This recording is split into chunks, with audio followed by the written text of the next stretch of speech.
Welcome to my YouTube channel Mathma. I am Rahul Naik. This is a lecture series on the course Calculus of One Variable. We are discussing lecture 10. So, we begin with the new chapter in this topic in this course, that is sequence and their convergence.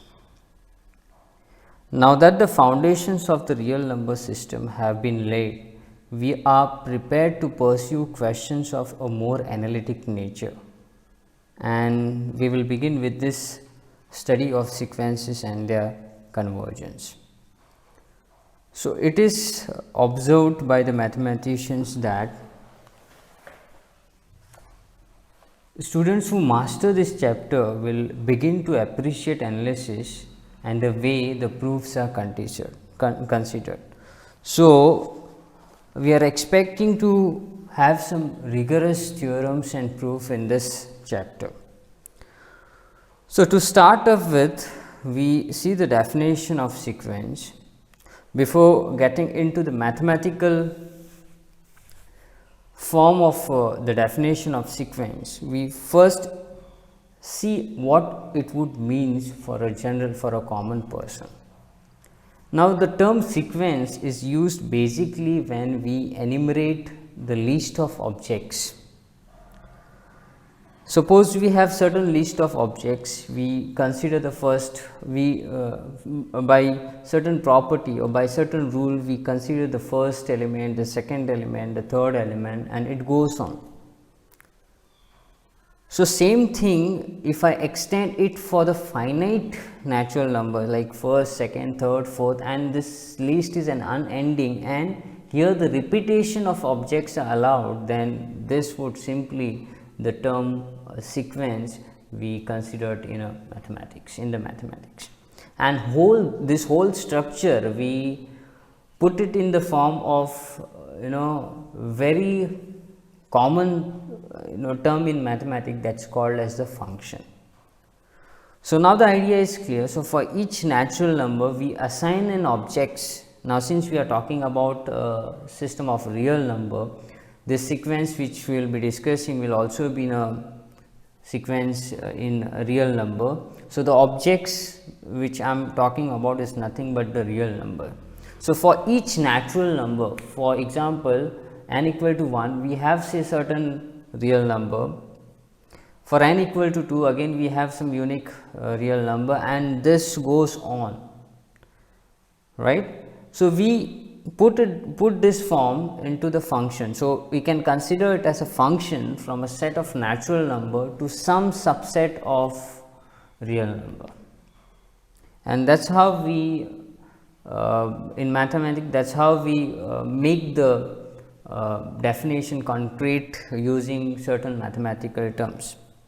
So, let us see the formal definition of sequence. Say suppose you are given a non-empty set X. Obviously, since this is actually the generalized definition, one can if this X is a subset of R, then definitely this is a sequence in R. So, a sequence in X is a function f from n to x. So, that is the domain is a set of natural number, and I believe that each one of you know the definition of a function. What does this means? That is, to each natural number there corresponds a unique elements in x or unique value in R, because x is a subset of R. So, what we denotes this f of the image of this image point of this function as x n. So, that is the standard notation we use in sequence. We use x, y, these are the letters that are used in a as a notation for the sequence. So, we denote f of n as x n, x suffix n, and we call x n as the nth term of the sequence. So, we have x 1, x 2, x 3, and this goes on. So, this list goes on, and one usually denote this f, this entire f, as this bracket is important. So, that x n is enclosed with this curly bracket, with this open bracket.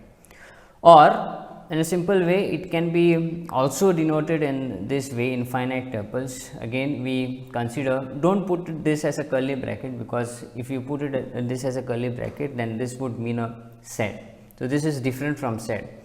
So, x 1 comma x 2 and this goes on till x n, and this infinite tuples, it goes on. So, we denote this by dots.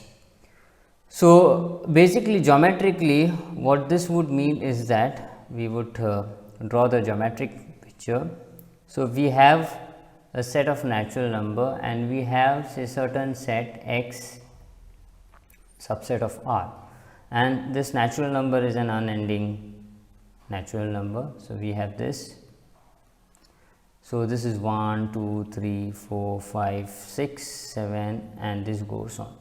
So, by definition of function, what you mean by saying this is that this goes to some unique element over here, again this goes to some unique element over here, this goes to some unique element. Now, these are the terms in R, okay, and this goes on. So, this goes on. This is an unending. So, to each natural number there should correspond to unique value in R, by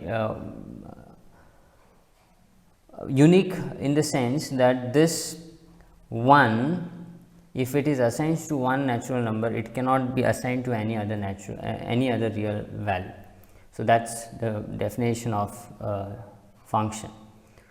So, now given a sequence, we can plot it on the graph, and most of the idea of this sequences are actually we get it from the graph of the sequence. So, having the idea of this graph is also very important task. So, how do we plot this on the graph?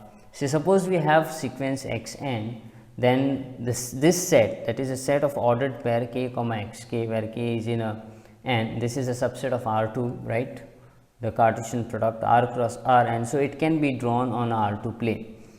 So, this set is called as the graph of the function. So, what it means is that suppose I call that for this natural number 1, okay, for this natural number 1, this is my x 1, and so this point is called as 1 comma x 1. So, this point on the y axis is x 1, and suppose for this 2, for each natural number you are going to have some value x i's, and therefore, the graph will not lie over here, that is the graph will lie only in the first and fourth quadrant, the graph will not lie in the second and third quadrant. So, for 2 you have this as the point. So, this point is taken from here. So, I call this as x 2, and so you have 2 comma x 2, which are, this is some graph, okay. So, general way of plotting graph, this would be 3 comma x 3, this would be 4 comma x 4, this and this goes on, this list goes on. So, this is the general way of denoting the graph of the function or plotting the graph of the function, and it is very important to know the graph of the function, as we see the nature of that graph, we see the nature of that sequence from the nature of the graph of the sequence. So, let us consider certain examples of sequence. The very first standard example of sequence is this constant sequence. This is called as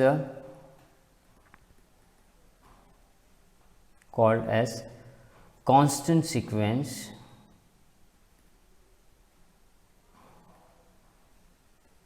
as it is mapped to only one value C. So, you can see that for each natural number x n is mapped to C. So, graphically it would look something like this. You have some C real number in R, and all this natural number will map to this C.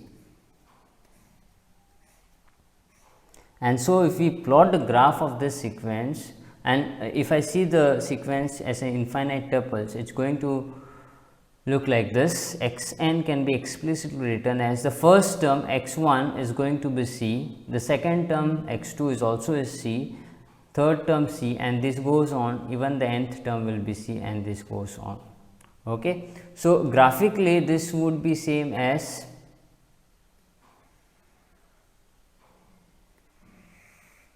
Suppose that the value in C, suppose that C lies over here. So, for each natural number, I have this natural number.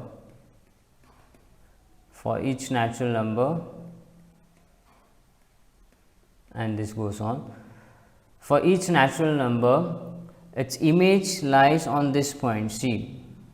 So, therefore, 1 corresponds to C, 2 also corresponds to C, 3 corresponds to C, 4 corresponds to C, and this goes on. This goes on. So, this point is your x1, sorry 1 comma x1, this point is 2 comma x2, and this goes on. So, this would be the graph of the sequence xn equal to C, and it remains constant even if you vary the natural number to the infinity. Next, we see this graph xn equal to 1 by n. So, if I see explicitly the graph, the points in the graph, it would be, if I write down it as an infinite tuple, the first point is 1, the second point is 1 comma 2 for n equal to 2, for n equal to 3, x3 will be 1 by 3, x4 is 1 by 4, and this goes on, and in general any nth term will be 1 by n, and this goes on.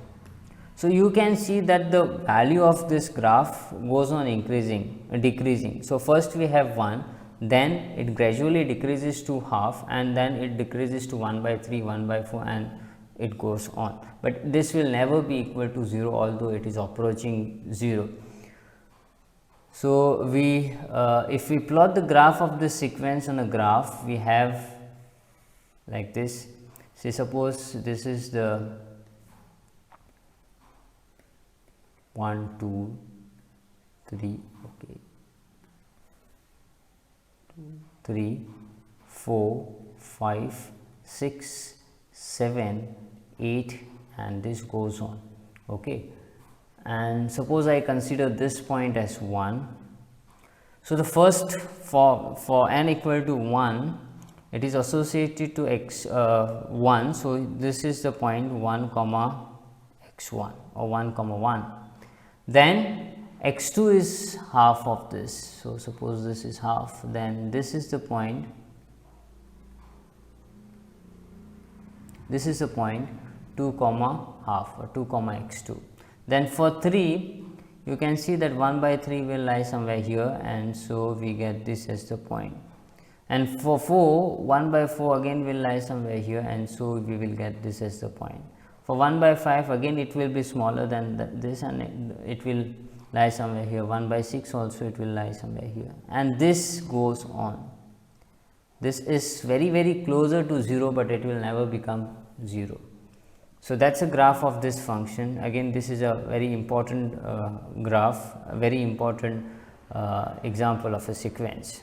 Now, here this is an example. If you see its explicit term, that is, if you see this as an infinite tuple, then this would be same as the first term is minus 1 raised to 1 upon 1, second term is minus 1 raised to 2 upon 2, the third term is minus 1 raised to 3 upon 3, and this goes on till the nth term will be minus 1 the whole raised to n, and this goes on. So, explicitly if we write down this is nothing but minus 1 the whole raised to 1 is minus 1 upon 1, this is same as minus 1 the whole raised to 2 is 1 by 2, and minus 1 is again minus 1 by 3, this will be same as 1 by 4, this will be same as minus 1 by 4, and this goes on.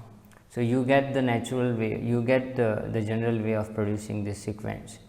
Now, if I draw the graph of this sequence, okay, this graph is a bit interesting because you can see that it's oscillating from one point to another point, and gradually it approaches to 0 from both the side. So, suppose I have this natural number, say 1, 2, 3, 4, 5, 6, 7, 8, 9, and this goes on, and corresponding the highest term over here is 1, then you have, okay, I will write down half over here. Similarly, I will have minus 1 over here and minus half here. So the first term you see that it is minus 1. So the value 1 comma x1 will lie somewhere here. Then you will see the second point for x2. For x2, 2 corresponds to half, so that will lie somewhere here. 3 corresponds to minus 1 by 3, which will lie somewhere here. So we have this graph. 4 corresponds to 1 by 4, so it's going to lie somewhere here, and so we have this. 5 will again lie here, 6 will lie over here, and this will keep on happening. So what do you see is that it's oscillating between certain region, and it is ultimately coming closer to this real line x axis, to this your x axis. Okay, so this kind of graph is called as the oscillating graph. We would see one more example of oscillating sequence, that is this minus 1 the whole raised to n. So this is finitely oscillating, because you can see the term, it will lie in the range minus 1 comma 1. So if you see this x1 xn, the first term will be minus 1 the whole raised to 1, so that is minus 1. Second term will be minus 1 the whole raised to 2, so that is 1, minus 1, 1, minus 1, and this goes on. So it's going to have, in the range, it's going to have only 2 terms, that is minus 1 and 1. And if you see this graph, the graph of this, it's very easy to draw, because the range is a finite set. So you have this 1, 2, 3, 4, 5, 6, and this goes on. Okay, and you have only 2 term in the range, so it's enough to plot 2 points. I'll call this as minus 1 and 1. On the y axis I have changed the unit. So for n equal to 1, we have minus 1, so that point will lie over here. So this is going to be your, this point is going to be your 1 comma x1. For 2, it's going to lie over here. For 3, it's going to lie over here. For 4, it's going to lie over here. 5, it's going to lie over here. 6, 7, and this goes on. You would see that this sequence is not approaching to any of the point, and in fact it is lying, it is jumping from 1 to minus 1. Okay, so in this way you can produce some more examples of sequence. Even you can consider the sequence of natural number, the identity map itself. 1 is mapped to 1, 2 is mapped to 2, and this goes on. So that we can generalize as xn equal to n. Okay, so with this I end up this today's session, this lecture on the sequence. The continuation of this will be the convergence of sequence, which we will be discussing in the lecture 10b. So stay tuned for that. Thank you for watching this video.